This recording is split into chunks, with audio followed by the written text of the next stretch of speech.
I am Maricopa County Attorney Alistair Adele. I want to thank all of you for being here today and those that are also online. Today I'm going to be announcing the charging decision in the death of Dion Johnson that occurred on May 25th of 2020. As County Attorney, I must make difficult decisions. Mr. Johnson's friends and family have suffered a tremendous loss.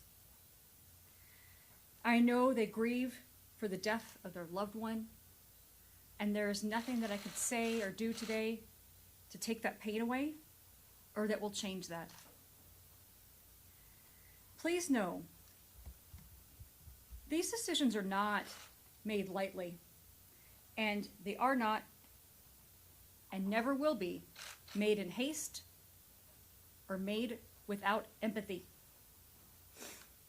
The announcement today is not an easy one, but as your county attorney, it is a decision that I must make, and I will always strive to make the right decisions for the right reasons, no matter how difficult they may be.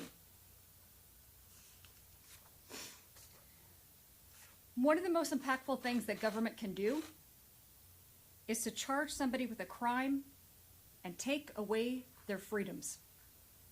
And I take that responsibility seriously.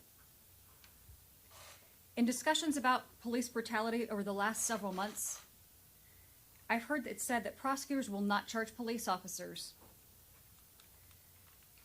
I cannot speak for every office, but we here in Maricopa County, as the third largest prosecution agency in the country, I can tell you that is absolutely not true. When the facts and evidence justify a criminal prosecution against an officer, this office has charged those cases, and we will continue to do so. Officers do not get a greater benefit of doubt than any other person facing criminal prosecution. And I want to be very clear, no matter who you are, no one, what job you have, if you commit a crime in our county, you will be held accountable. When it comes to making a charging decision on a case such as this, I do not make the decision alone. I consult with others and have a range of experience, attorneys, staff, now citizen members, to explore and discuss the evidence and the legal ramifications of those evidence should the case go to trial. For this case specifically, as many of you know, I announced in my commitment to transparency, to expanding our critical incident review team that reviews officer-involved shootings, that we were going to have citizen members. So for this case, it was important to me that we had those members in place. We had 4 members of our community that participated in the review of this case, and their assessment, along with the full committee, was one of the items I considered in making today's decision. However, after having those discussions and carefully considering all the information, I make the final decision. When choosing to charge a person, any person, with a crime, our charging standard is that a prosecutor must believe that there is a reasonable likelihood of conviction at trial. That means there's a reasonable likelihood that we can prove that that person can be convicted beyond a reasonable doubt, based on what the evidence that we have at the time and the strength of the evidence. This standard applies to everyone facing prosecution under investigation equally. Without it, people would have to go to court, spend time and money to defend themselves against accusations that may have little chance of resulting in a conviction, and frankly, that's not ethical. For each individual, charging someone with a crime is a life-altering event, and I take that seriously. Understandably, this case is of great significance. This public announcement demonstrates my commitment to transparency in my decision-making, and let me be very clear. The decision in these matters has nothing to do with whether or not there is civil liability in this case, whether departmental policies and procedures were followed. The decision today is whether or not this case belongs in the criminal justice system. I want to turn now to the specifics of this case. The death of Dion Johnson was fully investigated by the Phoenix Police Department Homicide Unit and then was submitted to my office on July 8th of this year. I'm going to start with a summary of what DPS Trooper Cervantes told the Phoenix Police detectives. He said that on the morning of May 25th, he saw Mr. Johnson's car stopped in an area that merges into the freeway traffic. It's a narrow and often dangerous point. We typically call this the gore point. The trooper then turned around, went back, and Mr. Johnson's car was still there in the gore point. So he turned on his emergency lights on his DPS motorcycle and parked behind Mr. Johnson's vehicle. Trooper Cervantes said that he then approached the car from the passenger side and that he smelled a strong odor of alcohol. He saw open alcohol containers, and he saw a gun on the passenger seat. He reported that Mr. Johnson appeared to be asleep behind the wheel, so Trooper Cervantes reached into the vehicle, removed the gun, and secured it in his motorcycle saddlebag. He then returned to the passenger side of the car because the vehicle still had a key in the ignition, and he wanted to remove the key, but he could not get it out. He knew that he was going to arrest Mr. Johnson for driving under the influence, but he wanted to wait for his backup officer to arrive. While waiting for his backup officer, Trooper Cervantes noticed some movement in the car. He was concerned that Mr. Johnson was waking up and might try to drive away, putting others on the road at risk. So Trooper Cervantes decided to make the arrest before the driver could become dangerous to others. To do so, Cervantes approached the driver's side of Mr. Johnson's car. This placed the trooper in an oncoming lane of traffic. When he opened the door, he placed a handcuff on Mr. Johnson's left wrist, just one. A struggle then ensued. Mr. Johnson quickly turned his body in a way that Trooper Cervantes feared that Mr. Johnson would either push or kick him into oncoming traffic. Fearing for his life, the trooper drew his firearm and told Mr. Johnson not to resist or he would shoot him. Mr. Johnson appeared to relax at this point. So Cervantes decided he was going to reholster his weapon. When Cervantes looked down at his holster to put his gun away, Mr. Johnson grabbed the trooper's vest with one hand and used his other hand to grab and reach for the gun that had not yet been holstered. Mr. Johnson then pulled Trooper Cervantes partially into the car, and the struggle in the vehicle continued. In the midst of the struggle, the trooper said that he again feared for his life because he thought he would lose control of his gun. So he fired his weapon twice, one of those rounds striking Mr. Johnson. I want to be clear about something. This is not a case where we simply took the officer's word to determine what happened. Instead, we had substantial corroborating evidence. This included multiple eyewitnesses whose observations supported the account given by Trooper Cervantes. And there was also physical and photographic evidence that was consistent with what the trooper described. Because this is so important, I want to briefly discuss the corroborating evidence. We had multiple eyewitnesses. All of them described seeing a struggle between an officer and a driver of a car along the freeway. Two of the witnesses actually called 911 out of concern for the safety of the trooper. During one of the 911 calls, a witness described an officer alone, physically trying to restrain a driver. Another witness believed the trooper was in distress and need of assistance. Another eyewitness described how during the struggle, the trooper's feet were exposed to oncoming traffic and believed the trooper was in a very dangerous position. This witness also described an intense struggle where the trooper was being pulled into the car and trying to pull the driver out.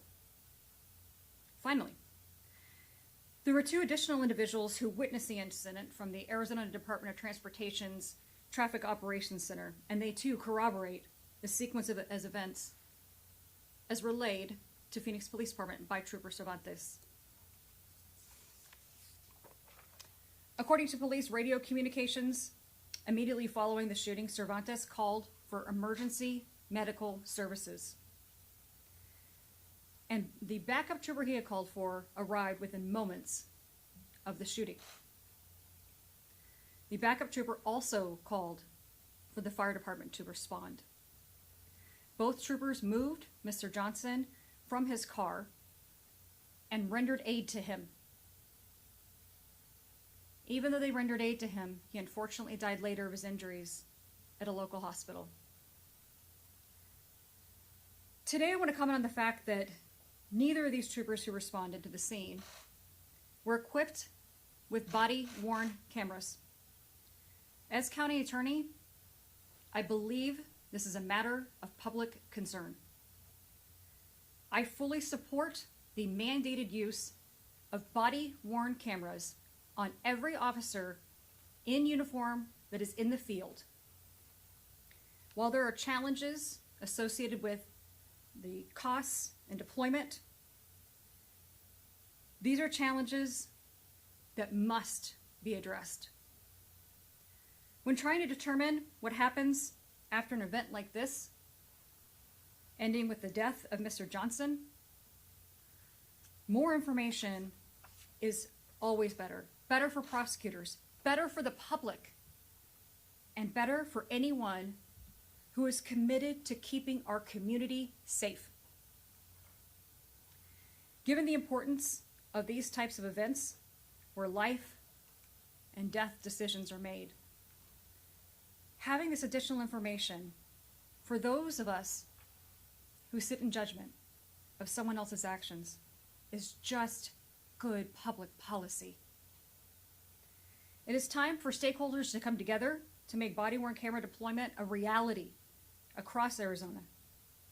And as your county attorney, I pledged to use this office resources to advocate for funding to make this a reality in our home, our community, our state. And now in closing, the legal analysis and decision in this case. In Arizona, a person is legally justified of using deadly physical force if the person reasonably believed that force was necessary to protect their own life. Under our law in our state, if there is any evidence to support a self-defense claim, then we as prosecutors are required to prove beyond a reasonable doubt that the person did not act in self-defense.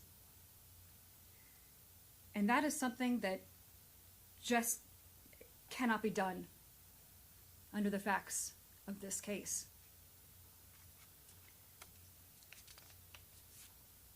Instead, the evidence in this case shows that the trooper was attempting to effect a lawful arrest of an impaired driver who was asleep behind the wheel of a car with a key in the ignition, stopped on a busy freeway. While attempting to make that arrest, Mr. Johnson resisted and fought with the trooper. And Trooper Cervantes, reasonably fearing for his life, shot and killed Mr. Johnson. And while this is a tragic outcome, criminal charges against the trooper are not warranted. And with that, I will take some questions. Ms. Bell, thank you very much for breaking down your rationale in this. But what do you say to community members who are angry at another shooting of a black man by the hands of law enforcement? I can understand the civil unrest in our community, and people's voices are being heard, especially after the murder of George Floyd. We're listening. I have reached out to community members to make sure that we are having those conversations. In fact, after this, I'm going to be talking with our newly formed Community Advisory Board to answer any questions that they may have. I support peaceful protests, and I understand people's pain. The loss of life is never easy. County Attorney, I know you mentioned the fact that officers are not held to a different standard at all, but one of the things that I noted in the police report, and correct me if I'm wrong here, Trooper Cervantes declined to talk initially the day of the shooting, and I think got 6 days before he was interviewed by investigators. You know, that's something that I think a lot of people might say isn't offered to somebody who is normally arrested, right? They don't have that luxury. And do you think it gave Trooper Cervantes time to, maybe the facts weren't as fresh, he had 6 days to talk with an attorney and maybe craft a narrative? Well, that's an excellent question. I want to clarify that there's parallel investigations going on. There's the administrative side within the police department, and then we are out there as well to look at any potential criminal charges. He is not, or any officer is not required by law to speak with us, same as any other suspect. They're not required to speak with us as part of the criminal investigation. I can tell you at least the federal officers, our partners in law enforcement, their policy is to wait 3 days before talking to any of us or doing a walkthrough of the scene. So while it may seem unusual, I can't speculate to whether or not that gave him time to formulate a story or whatever it might be. Do you think that should change, though? Well, you know, we can't mandate what the police officers and their agencies tell their officers to do. We can certainly ask, but it's no different than going up to a citizen saying, I'd like to ask you some questions, and they invoke their constitutional rights not to answer questions. And do we have any questions online, or is anybody online today? There's no questions online Okay. so far. I have a question. Hi. Hi. So people of color are always taught by their parents, no matter how old they are, that they need to act a certain way when they basically interact with somebody at law enforcement or somebody else among the criminal justice system. And year after year, day after day, when all these shootings occur, people of color lose trust in the criminal justice system. So what action, besides talking to community members and listening, are you actually going to do? Well, Lauren, I appreciate the question. I know you and I have had several conversations on similar topics like this. Again, I am committed to transparency and accountability in this community. Someone's demographic factors, their job, does not give them a pass on being charged with a crime. At the same time, this is part of why, in addition to the Community Advisory Board that you had mentioned, we want to make sure that we are still engaging with the community on a meaningful level. And I truly believe that my commitment to transparency with things such as our forward-facing data dashboard, our prosecution integrity unit, these things that we've implemented that were in the works since the time I started almost 1 year ago are absolutely critical to those conversations. But in addition, we're changing the way that we do public outreach because we shouldn't just be reactionary. We shouldn't just respond when someone's arrested. We are here to keep children and family and the community safe. So our hardworking men and women in this office go out and talk with the community about issues facing our young people and parents, our elderly, everything from fraud and scams to prescription drug abuse, to vaping, cyberbullying. And most of all, my commitment to this, I will let you know that I am very proud of our staff. When I applied for this appointment, I wanted to make sure we had a very, very robust diversion program, because I truly believe that reducing recidivism in our community is not just through the legislature. It is incumbent upon prosecutors in our community to work collaboratively. And that is why we created a very robust diversion program, and where we eliminated a financial barrier to participation. Minimum $630 fee. And that's going to allow people that want to do better and be better, give them a second chance. Because we're looking at treating the offender, not just the offense. And what's the underlying condition? Is it mental health? Is it drug addiction? And that's one of the ways I want to look at our metrics continually, because we do need to be held accountable. But to look at our metrics and how we're doing. But we're working hard, and I appreciate the question. We have an online question. Oh, we do. Matthew? Go ahead and ask your question, please. Hi there, can you hear me? Loud and clear. All right, so you mentioned that you fully support body cameras for troopers and law enforcement. What is it exactly that your office can do to try and make that a reality? I do support body-worn cameras. I think it's a tool to hold everybody accountable. It's something that we can use in prosecution. I can tell you stories of defense attorneys who have talked to their clients and thought, oh my gosh, my client's innocent, and then they watch the body-worn cameras and say, oh, maybe not. And we have the flip side. We have prosecutors who just read the police report, and then they see the body-worn cameras and go, oh no, this isn't right. Or maybe they see something like excessive use of force. And luckily now we have a mechanism to send those potential cases of excessive force to our prosecution integrity unit for review. But the way to do this for statewide, because DPS is our largest law enforcement agency statewide, it's going to take a legislative fix to this for an appropriation. But we will advocate for that. Some of our smaller jurisdictions, obviously it's a capacity issue, it's a cost issue. So that's how we are gonna collaborate with our law enforcement partners to see what we can do to make this a reality in the next legislative session. All right, last question. County Attorney, I want to ask you about Trooper Cervantes' background.